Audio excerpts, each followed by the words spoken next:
still on the Rollins and Lashley front here. On a positive note, I actually really like what they're doing with those two. We already talked about Lashley a moment ago, but it seems like Rollins is going babyface based off his promo earlier in the show. You know, he faced Theory last week on Raw in the Halloween episode. They had a great match and he won clean. And people were already cheering for Rollins, but I think of the quote that came out, I think it was either from Becky after she returned or, turned face at SummerSlam. She did an interview soon after where she said that Triple H came up to her and said, it feels like we're swinging or that we're swimming upstream with you as far as the crowd reactions. Like, she is a good heel. She's a great heel. But people want to embrace her. They want to cheer her. That's kind of in the spot where we're in right now with Seth Rollins. And they have a lot of good heels. And he was a great top heel for Raw. But I think making him the top babyface, now that Bobby's kind of flipped, I'm totally fine with that. It's a fresh feud right there, and that sets up a lot of interesting possibilities, and maybe could lead us right back into Rollins and Roman, maybe come Royal Rumble time a year removed from their last match for the championship.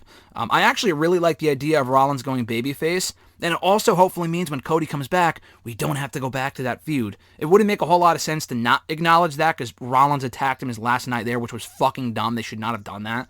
But Rollins is a babyface now, or hopefully. I think it's the great direction to go in. I think it's about time he goes back to being what he was before. They always do a really good job with Rollins' character arc, and I think they nailed it with what they did on Monday night.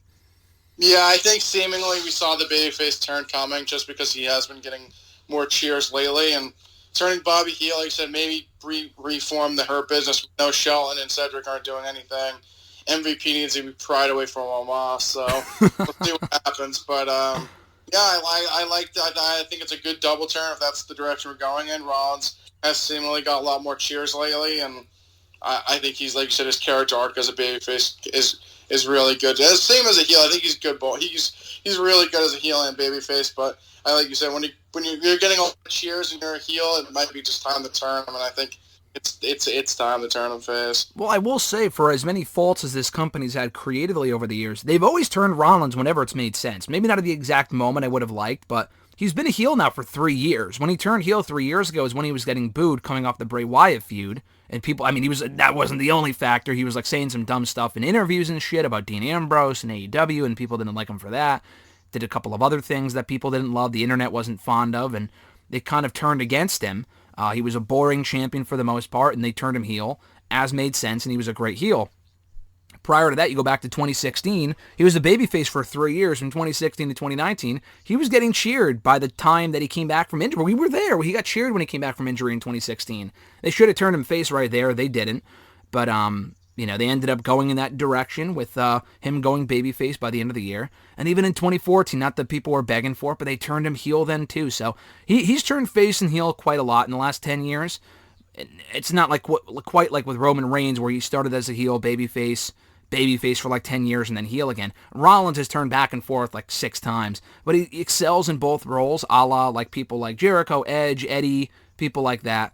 And I think it's the right direction to go, and I don't really know what you do with him like long term. Like, do you see a Mania match for Rollins that makes sense? Like, I don't really want to see him and Cody at Mania. I'm kind of done with that stuff. Cody beat him 3 times. I'm good with that. We mentioned Logan Paul. That's more SummerSlam because Logan Paul won't be around for WrestleMania. Is there anyone on Raw or SmackDown, or maybe that could get called up from NXT that you think I'm thinking long term here, like Triple H, that you would want to see Rollins face at WrestleMania?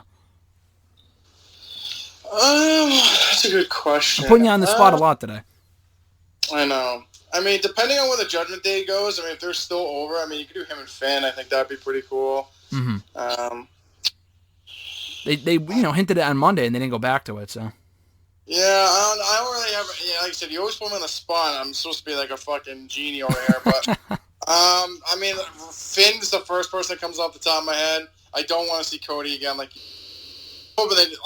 He did attack him, but that was also at the end of the Vince era, so maybe they won't even acknowledge it when he comes back. So I'll say Finn for now. I can't predict call-ups, but I'll say Finn. All right. Finn makes sense. And again, like I said, they teased it on Monday, and they didn't do the match because AJ came out, so you can go back to that, especially with Rollins as the babyface and Finn as the heel. We've seen the match several times, but not with those character alignments before, so I would love to see that one.